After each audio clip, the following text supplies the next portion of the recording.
자, 안녕하세요. 호치민시 한국국제학교 10학년 학생들. 이번 시간에는 행복의 의미와 기준에 대해서 생각해 보도록 하겠습니다.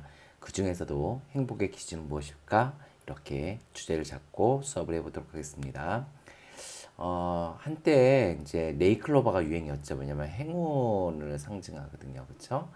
근데 이 네이클로바는 많은 세잎클로바 사이에 있죠. 그래서 세잎클로바는 별로 안 중요하게 생각하고 네이클로바를 막 중요하게 생각했는데 이게 진짠지는 제가 지금 잘 확신을 들지 않는데 세잎클로바의 꽃말은 행복입니다. 이제 이런 얘기가 나오면서 되게 감동을 받았던 기억이 나요. 비슷한 걸로 이제 파랑새라고 하는 소설이 있죠. 파랑새를 찾아서 이렇게 매우 찾으려고 많은 애를 썼는데 결국은 그 파랑새가 집에 있었다. 그러니까 우리 주변에 있는 것이다. 이제 이런 얘기잖아요. 그래서 행복이라는 것이 과연 우리가 추구해 나가는 건 맞는데 음, 그 행복을 찾지 못하면 불행해지는 것인가 또 어떻게 해야지 우리는 행복해질 수 있는 것인가에 대해서 좀 생각해 보면 좋을 것 같아요. 이거는 어떤 공무원 시험 준비하는 사이트의 광고였거든요. 여러분들 어떤 게 더 중요하세요? 시험을 평안하게 볼 수 있는 행복한 마음, 또 정답만 쏙쏙 고를 수 있는 타고난 행운, 어떤 것들이 더 여러분들은 중요한 것 같아요. 조금 이따가 이 말들의 어원에 대해서 제가 조금 설명해 드리도록 하겠습니다. 자, 여러분들이 수업 시간에 가장 행복했던 순간은 언제인가를 물어보면 바로 대답할 수 있게 준비해 오세요. 이것이 숙제입니다. 다른 사람 학교에서 막 베끼지 마시고, 이거에 대해서는 꼭 한번 생각해 보도록 하세요. 가장 행복했던 순간이 언제였는지. 자, 행복의 기준은 무엇일까? 자, 인간과 행복. 예로부터 사람들은 행복에 관심을 가졌어요. 아리스토텔레스가 쓴 윤리학이라고 하는 책이 있죠. 니코마코스 윤리학이라고 하는 그 책 자체가 윤리 무엇이 좋은 것인가가 윤리적 관점이라 그랬잖아요. 그런데 그 좋은 것은 결국 무엇을 위해서 좋은 건데 예를 들어서 어, 힘이 세다고 한다면 힘이 세다고 뭘까 돈이 있다고 하는 것은 돈 자체로서 의미 있는 것이 아니라 돈을 통해서 무언가 얻을 수 있기 때문에 돈이 좋은 거잖아요. 그러니까 이 더 좋은 무언가를 추구하기 위한 수단일 경우 그것은 우리가 추구해야 될 최고의 선이라고 보지 못했어요. 그래서 그럼 우리가 무엇을 돈은 먹기를 위해서 필요하고 옷을 사기 위해서 필요한데 옷을 사고 먹는 것은 왜 중요한가? 그래야지 마음이 편안해지고 행복해지니까. 그러면 행복은 무엇을 위해서 필요한가? 봤더니 더 이상 끝이 없는 거예요. 그래서 행복이야말로 궁극적인 목적이 될 수 있겠구나. 궁극적인 가치가 될 수 있겠구나. 이렇게 생각을 했죠. 그래서 행복이야말로 인간의 존재의 목적이고 이유이죠. 왜 태어났죠? 왜 공부하시죠? 행복하고 싶기 때문이죠. 그렇죠? 석가모니는 이렇게 왕자로 살았는데 어느 날 그 바깥을 나가게 되죠. 그러고 나서 사람들이 고통에 시달리는 것을 죽는 모습, 태어나고 병들고 늙고 하는 모습, 이 사고를 보면서 행복이라는 것을 어떻게 해야지 이거로부터 벗어날 수 있겠는가? 그래서 괴로움에 벗어난 상태를 추구하기 위해서 이제 수련을 하시게 되고 도를 깨닫게 되고 불교라고 하는 어떤 종교를 만들게 되죠. 자, 이처럼 행복의 기준은 시대나 장소에 따라 다르게 나타나게 됩니다. 자, 우리 역사적 관점, 그러니까 시간적 관점을 좀 볼까요? 선사 시대에는 살아남는 게 제일 중요했어요. 그리고 의식주를 해결하는 것이 굉장히 중요했겠죠. 지나가다가 보니까 우리 뭐죠? 정글의 법칙 같은 거 보게 되면 배고픈데 지나가다가 작은 열매가 있는데 그걸 먹을 수 있으면 굉장히 행복해지잖아요. 그렇죠? 또 바닷가에 갔는데 조개를 이렇게 이렇게 주울 수 있으면 행복 굉장히 기쁘잖아요. 그렇죠? 그러니까 농사를 짓지 않았던 시기에는 우연하게 나에게 주어진 것들에서 행복함을 느꼈을 거예요. 그래서 사실상 행복과 행운이라고 하는 것은 어원이 같아요. HAP 요것이 우연히 일어난 일들,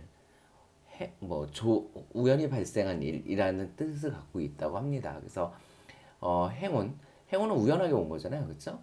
근데 그것이 바로 행복이구나. 그러니까 어때요? 막 노력하기보다는 어, 점에 의해서 내가 이번에 어떤 좋은 일이 있을 것인가, 어떤 나쁜 일이 있을 것인가 이런 것들이 중요하게 느껴졌겠죠. 요 중세라고 하는 것은 이제 서양의 중세이기도 하고요. 또 동양에서도 마찬가지인데요. 어떤 종교적인 절대자에게 귀의하거나 그래서 신앙이 굉장히 중요하죠. 또 강력한 군주 또는 뭐 주군 이런 사람들에게 복종하는 거 이것이 내가 살아가는 이유이고 행복이라고 생각을 했었죠. 자, 산업화 시대 1700년대, 1800년대, 1900년대를 지나면서 일단 물질적 풍요로움이 생기게 돼요. 그리고 나 자신의 인권에 대해서 생각을 하게 되죠. 그래서 어, 경제적으로 풍요로움을 느끼고 인간의 존엄성을 지킬 수 있는 것 이것이 이제 행복이라는 생각을 갖게 되고 따라서 인간의 노력으로 이런 것들은 성취하는 것이다 라는 인식의 변화가 생깁니다. 열심히 노력해가지고서 경제적인 것들을 얻고 또 나의 인권을 침해하는 것에 대해 가지고 저항하고 그래서 그걸 보호하고 이것이 이제 중요한 행복이 되는 거죠. 오늘날은 괜히 느끼는 어려운 말이에요. 주관적 만족감이라는 얘기는 사람마다 다르게 만족감을 느낀다는 얘기죠. 그래서 과거보다 훨씬 복잡하고 다양해지게 됩니다. 뭐랄까요? 그 뭐 디톡스 이런 거 있잖아요. 디톡스 주스 뭐 이런 것들 해독 주스 이런 거 사실 맛이 없죠. 그렇죠? 그렇죠. 그걸 먹으면 건강해지는 거 같잖아요. 그래서 그거를 먹기 싫지만 먹죠. 먹을 때는 행복하지 않죠. 하지만 그걸 먹고선 몸이 건강해진다고 생각했을 때는 이제 행복해지고 살이 빠지는 것을 느끼면 행복해지고 이런 거잖아요. 그래서 사람마다 그런 것들이 다 다르죠. 어떤 사람은 이제 고기는 사랑입니다. 그런 얘기도 하잖아요. 어떤 사람은 채식주의를 하면서 행복감을 느끼는 사람이 있고요. 이렇게 사람마다 많이 달라지게 됩니다. 옛날에는 이랬는데 지금은 유기농 이런 것들을 찾게 된다. 이런 것도 보여주고 있어요. 자, 공간적 관점에서 한번 볼까요? 전 세계 어디서나 사람들의 행복은 다 같을까요? 그렇지 않아요. 2017년에 6개 항목으로서 그 행복 정도를 측정했어요. 뭐 GDP, 1인당 GDP, 그다음에 관용, 뭐 정치적인 권리, 또 사회적인 혜택, 그러니까 뭐랄까 복지 혜택 이런 6가지 기대 수명 이런 거 갖고 했더니 가장 행복한 나라가 어딜까요? 예, 노르웨이, 뭐 핀란드, 덴마크 이런 나라들이 제일 행복했어요. 오스트레일리아, 뉴질랜드도 굉장히 행복하고요. 캐나다도 되게 행복해요. 특이한 것은 여기에 있는 코스타리나라든지 브라질, 또 칠레 이런 나라들도 상당히 행복함을 느껴요. 우리나라보다 경제 수준이 상당히 떨어지는 나라인데도 불구하고 행복하죠. 사우디아라비아 되게 높아요. 아마 이게 굉장히 이 뭐랄까 이해가 좀 안 되는 그런 모습인데 사우디아라비아 상당히 높아. 근데 보게 되면 이게 이제 회색에다 노란색까지 가게 되면 이제 불행하고 힘든 거거든요. 행복하지 않다. 주로 아프리카에 집중돼 있어요. 인도, 서남아시아 일부분, 여기 시리아 이런 나라들이거든요. 이런 나라들은 행복하지 않다고 얘기를 해요. 왜 그럴까요? 자, 서남아시아, 아프리카는 전쟁과 같은 정치적인 불안정이 심해요. 언제 죽을지 모르고 피난 가야 되고 난민이고 이제 이러죠. 자, 척박한 자연환경 이제 주로 이제 사막 기후라든지 이런데 경제적인 풍요로움이 있을 수가 없고요. 극심한 빈곤에 시달리게 되죠. 이 사람들은 어떤 걸 바랄까요? 내가 안전했으면 좋겠죠. 정치가 안정이 돼서 전쟁 벌이지 않고 종교적인 이유 때문에 탄압당하지 않고 그리고 경제적인 발전에 있어서 어떻게 했으면 좋겠어요? 먹고 사는 데 있어서 좀 너무 힘들지 않으면 좋겠다 이런 생각을 할 거 아니에요. 이런 것도 행복의 기본적인 조건이 됩니다. 자, 북유럽 국가나 미국이나 일본 같은 경우는 상당히 안정되어 있죠. 그래서 이제는 사회 소득 불평등을 해결하고 사람들의 여가 시간과 문화 생활의 향유 등의 을 통해서 국민의 삶의 질의 향상을 함으로써 행복을 높이려고 하겠죠. 자, 그래요. 베트남 한번 볼까요? 베트남도 그렇게 낮진 않아요. 나중에 보여드릴게요. 자, 부탄, 코스타리카 아까 말씀드렸었는데요. 부탄은 생각보다 이제 알려지기는 가난하지만 아주 행복한 나라로 알려졌지만 실질적으로 제가 요 기준에 따라서 볼 때는 이게 부탄인데요. 그리 행복하진 않죠. 이제 오히려 코스타리카가 더 이렇게 많이 행복해요. 그렇죠? 근데 부탄이라는 나라는 이 6가지 기준에 의해서는 행복하지가 않는데 자기네들 자체적으로 행복 지수를 개발을 해요.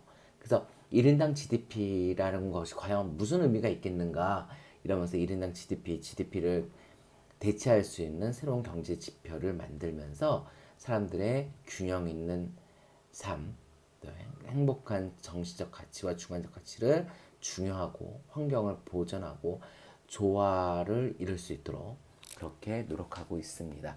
자, 여러분들 어때요? 행복하십니까? 행복하기 위해선 무엇이 필요할까요? 우리 다음 시간에는 행복의 진정한 의미에 대해서 생각해 보도록 하겠습니다. 수고 많이 하셨습니다.